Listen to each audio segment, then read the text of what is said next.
మనకు నచ్చిన కేటగిరీలో మెంటర్‌ని ఎలా చూజ్ చేసుకోవాలి? Beautiful question sir. Beautiful question.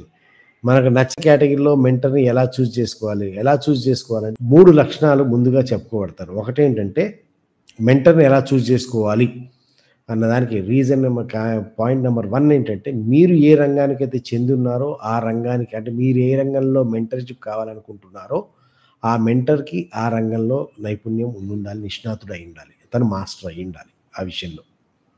Okay. అంటే ఇప్పుడు నన్నడిగితే గనక మీరు సాఫ్ట్‌వేర్ ఇండస్ట్రీ గురించి, సాఫ్ట్‌వేర్‌లో ముందుకెళ్ళటం గురించి నన్ను మెంటర్ అంటే కుదరదు. మీరు ఏ రంగంలో ఉన్నా సరే నేను మనీ విషయంలో ముందుకెళ్ళాలి అనుకున్నప్పుడు అప్పుడు నేను మెంటర్‌గా పనికొస్తాను. మిగతా వాటికి పనికిరాను. అలా అనమాట. సో, మిగతా వాటికి నేను పనికిరానకపోవచ్చు గానీ, మనీ విషయానికి పనికొస్తాను. అంటే మీరు మనీ విషయంలో ముందుకెళ్ళాలంటే నన్ను మెంటర్‌గా పెట్టుకోవచ్చు. అది పాయింట్. అదే సాఫ్ట్‌వేర్‌కో లేతే ఇంకేదన్నా కెరీర్‌కో లేతే ఇంకేదన్నా బిల్డింగులు కట్టడానికో లేతే ఇంకేదైనా ఇన్వెస్ట్‌మెంట్స్‌కో అలాంటి వాటికి నన్ను మెంటర్‌గా పెట్టుకుంటా అంటే నేను పనికిరాను. సో, అలా మీరు ఏదైతే కేటగిరీలో ఏదైనా కేటగిరీలో మెంటర్‌ని పెట్టుకోవాలనుకుంటున్నారో, ఆ వ్యక్తి ఆ కేటగిరీలో మాస్టర్ అయ్యుండాలి. Number 1 quality. రెండో క్వాలిటీ ఏంటి? ఆ వ్యక్తి యొక్క విలువలు.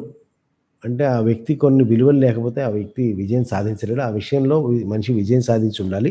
ఆ విలువలనేవి తెలిసుండాలి. విలువలనేవి ఉండాలి. ఆ విలువలు మీ యొక్క విలువలతో అలైన్ అయ్యుండాలి. మ్యాచ్ అవుతుండాలి. ఆ విలువలు మీ విలువలతో తిరిగి ఉండాలి. అంటే ఎట్లా అంటే మీరు గనక ఏదేమైనా సరే డబ్బు సంపాదించడం ఇంపార్టెంట్ అనే యాటిట్యూడ్‌లో మీరుండి, కాదు ఎథికల్‌గా, మోరల్‌గా సంపాదించాలి, న్యాయబద్ధంగా, ధర్మబద్ధంగా సంపాదించాలనే విలువలతో మీ మెంటర్ ఉన్నా, మీ మెంటర్ ఏదో రకంగా డబ్బు సంపాదించడం ఇంపార్టెంట్, ఎట్లా సంపాదించాం అనేది ఇంపార్టెంట్ కాదనే విలువలతో ఆయనుండి, కాదు ఎథికల్‌గా, మోరల్‌గా సంపాదించాలనే ఉద్దేశంలో మీరుండి మీకు అర్థమవుతుందా? విలువలు మ్యాచ్ అవ్వట్లేదు. విలువలు మ్యాచ్ అవ్వనప్పుడు అది ఇబ్బందనమాట. కాబట్టి మీకు విలువలు మ్యాచ్ అవుతున్నాయా లేదా? తను గొప్ప అంటే ఫస్టు నిపుణుడై ఉండాలి. నిపుణుడైనంత మాత్రాన కాదు. తనకి మీకు విలువలు మ్యాచ్ అవుతున్నాయా చూసుకోవాలి.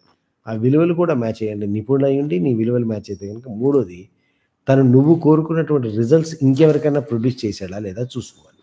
అంటే నువ్వు ఏదైతే స్థాయికెళ్ళాలనుకుంటున్నావో ఆ స్థాయికి ఇంకెవరన్నా తీసుకెళ్ళాడా? లేదా కనీసం ఆ వెళ్ళే దారిలో వాళ్ళున్నారా? అంటే తనని నీకంటే ముందు ఆశ్రయించిన వాళ్ళు నువ్వు కోరుకున్న స్థాయికి వెళ్ళే దారిలో అన్నా కనీసం ఉన్నారా? ఈ 3 లక్షణాలు ఏ మెంటర్ దగ్గరైతే మీకు కనపడతాయో, నిర్మొహమాటంగా తన కాళ్ళు పట్టుకోవాల్సొచ్చినా తప్పులేదు.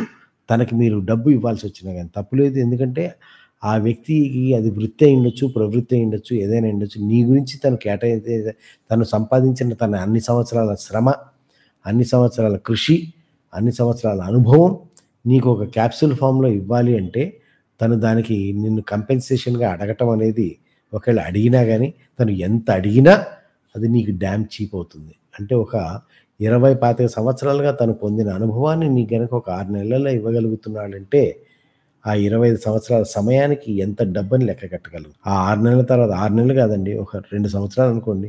ఈ 2 సంవత్సరాలు గనక నువ్వు 2 సంవత్సరాల్లో గనక ఆయనకు 25 ఏళ్ల అనుభవాన్ని నువ్వు పొందగలిగితే, ఆ తర్వాత మిగిలిన 23 సంవత్సరాల్లో నువ్వు ఏ స్థాయికి ఎళ్ళగలవు. ఆ స్థాయికి వెళ్ళటానికి నువ్వు పెట్టిన పెట్టుబడి ఎంత తక్కువవుతుంది. ఎంత చీప్ అవుతుంది. అంటే 1000x, 10,000x రిజల్ట్స్ ఒస్తాయి. కానీ ఈ రూపాయి పెట్టడానికే మన వాళ్ళు బాధపడతారు. ఓకే. సో, అటువంటి మెంటర్‌ని గనక మీరు పికప్ చేసుకుంటే, ఆ మెంటర్ ఎంత ఖరీదైనా సరే పెట్టండి. తప్పులేదు. ఆ మెంటర్ కాళ్ళు పట్టుకోవాల్సొస్తే పట్టుకోండి. తప్పులేదు. సేవ చేయాల్సొస్తే చేయండి. తప్పులేదు. ఆ మెంటర్ చెప్పిన పని చేయండి. ఒక్కసారి మెంటర్‌ని ఫిక్స్ చేసుకున్న తర్వాత, ఆ మెంటర్ నిప్పుల్లో దూకమన్నా గాని రెండో క్వెషన్ లేకుండా దూకగలగాలి. అటువంటి నమ్మకాన్ని క్రియేట్ చేసుకోవాలంటే ముందే ఈ 3 లక్షణాలని చూసుకోవాలి. ఒకటేంటి తన ఆ రంగంలో నిపుణులైండాలి. 2 తన విలువలు, నీ విలువలు కనెక్ట్ అంటే ఫ్రీక్వెన్సీ మ్యాచ్ మీ థాట్ ఫ్రీక్వెన్సీ మ్యాచ్ అవుతుండాలి. 3 తన దగ్గర నీకులాంటి ఫలితాల్ని ప్రొడ్యూస్ చేసినటువంటి అనుభవం ఉండాలి. ఈ 3 గనక ఉంటే అటువంటి మెంటర్‌ని మటుకు గట్టిగా కాళ్ళు పట్టుకోండి. ఎట్టి పరిస్థితుల్లో వదలొద్దు. మీరు ఎటువంటి సమస్యలో ఉన్నా సరే, జీవితంలో ఎటువంటి స్థితిలో ఉన్నా సరే, మీరు ఎటువంటి స్థితికి కావాలన్నా సరే, తను తీసుకెళ్ళగలుగుతాడు. అటువంటి మెంటరే మీకు దైవం పంపించినటువంటి మీ మార్గదర్శి అవుతాడు. All the best.